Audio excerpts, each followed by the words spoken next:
Prepare to read Winds of Hope. Notice and note. Contrasts and contradictions. Genre study. Magazine articles give information about a topic, person, or event. Magazine articles often tell events in sequential or chronological order to help readers understand what happened and when. Magazine articles usually include visuals, such as photographs with captions. Magazine articles may include words that are specific to the topic or idea being discussed. Set a purpose.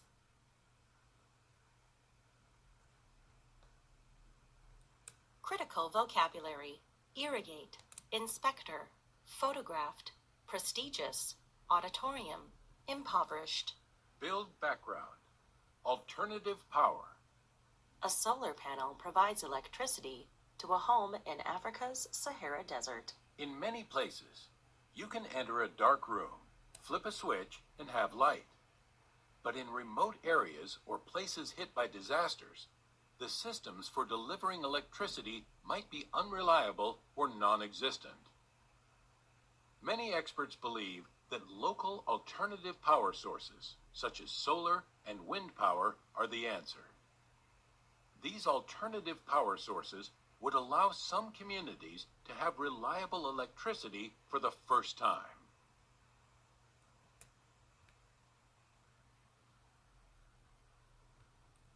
Winds of Hope by Katie Duffield.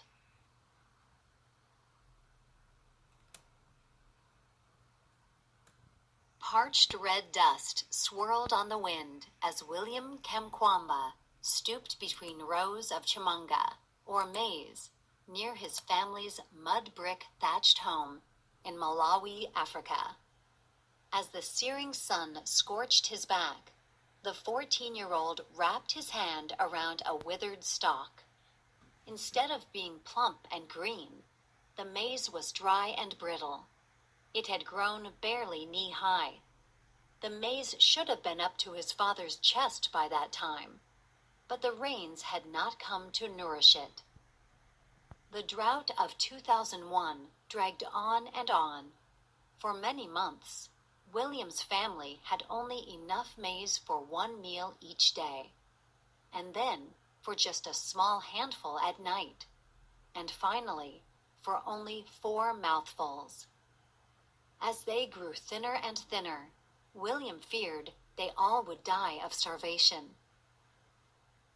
The following spring, William and his father knew that all they could do was begin again. They planted a new maize crop. This time, the rains came. The maize grew, ankle-high, knee-high, chest-high. William Kamkwamba. William hoped that life could now return to normal. He'd worked hard to pass the exams to enter high school. When the term began, however, William's father explained that, because of the drought, there was no money to pay his school fees. It appeared that William's education would end at 8th grade. Though he could not attend school, William still wanted to learn. He was curious about many things. He took apart radios, trying to discover how they made music. One day, turning a bicycle upside down and cranking the pedals by hand, he figured out that the dynamo that generated electricity for the headlight could be wired to power a radio instead. Some days, William visited the village library. It had only 3 shelves, but William found books that interested him. Science books about how things worked. One day, while looking for a dictionary on the bottom shelf, he found a book he hadn't seen before, pushed behind the others. It was an American school textbook called Using Energy. On the book's cover was a picture of a row of windmills, tall steel towers with blades spinning like giant fans.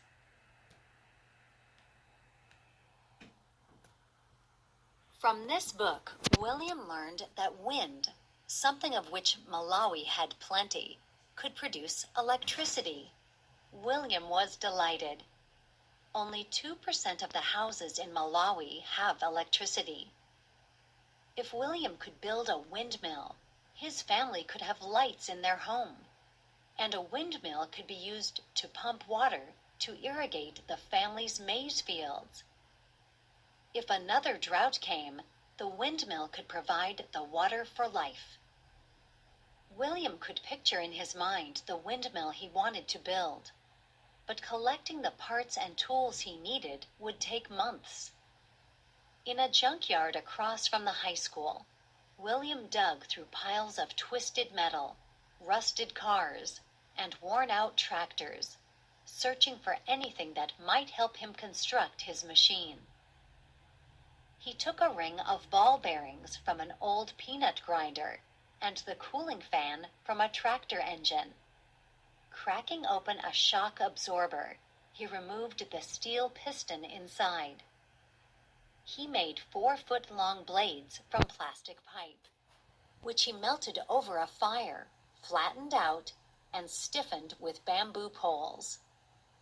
Earning some money loading logs into a truck, he paid a welder to attach the piston to the pedal sprocket of an old bicycle frame. This would be the axle of the windmill. When the wind blew, the rotating blades would turn the bicycle wheel, like someone pedaling, and spin a small dynamo.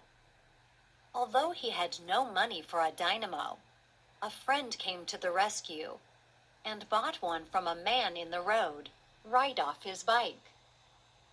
When he had collected all the parts, William took them out of the corner of his bedroom, laid them outside in the shade of an acacia tree, and began putting them together. Since he did not have a drill to make bolt holes, he shoved a nail through a maize cob, heated it in the fire, then pushed its point through the plastic blades. He bolted the blades to the tractor fan, using washers he'd made from bottle caps. Next, he pushed the fan onto the piston welded to the bicycle frame. With the help of his two best friends, William built a 16-foot-tall tower from trunks of blue gum trees and hoisted the 90-pound windmill to the top. Shoppers, farmers, and traders could see William's tower from the local market. They came in a long line to find out what the boy was up to. Irrigate. To irrigate crops is to supply them with water through a system of pipes, sprinklers, or streams. William knew this was his moment to show everyone he wasn't crazy, to find out if his experiment would work. He connected 2 wires from the dynamo to a light socket he'd made from a reed and that held a small bulb. As the wind whipped around him, he removed the bent spoke he'd jammed into the wheel to lock it. Then he held his breath.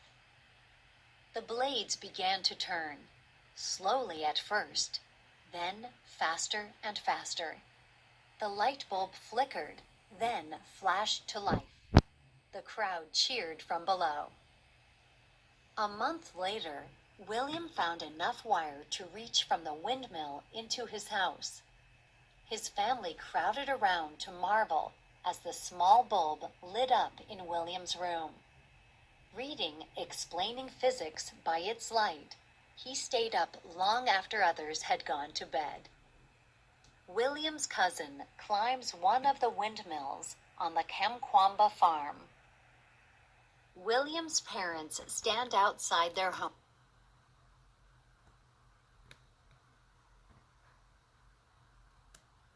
In 2006, a school inspector saw the windmill and informed his head office. William's machine now powered 4 lights and 2 radios in his house. He'd added a storage battery with homemade switches and a circuit breaker. He also recharged village cell phones. Soon, William was being interviewed on the radio and photographed for the newspapers. The story of the boy with only an 8th grade education who'd built electric wind spread across the internet. In 2007, the 19-year-old who had not attended school for 5 years was flown to Tanzania to speak at the prestigious TED conference, featuring innovators from around the world in technology, education, and design. Nervously struggling with his English, William received a rousing ovation from the auditorium of inventors and scientists when he modestly described what he had done. William attended Dartmouth College in the United States, where he studied environmental science and engineering. He graduated in 2014. William is dedicated to bringing wind and solar-powered electricity and water pumps to impoverished villages in rural Africa. Inspector. An inspector reviews or examines something carefully. Photographed. If someone or something was photographed, its photo was recorded on film or as a computer file. Prestigious. Something prestigious is impressive and important. Auditorium. An auditorium is a large room where an audience gathers for a presentation or performance. Impoverished. To be impoverished is to be poor.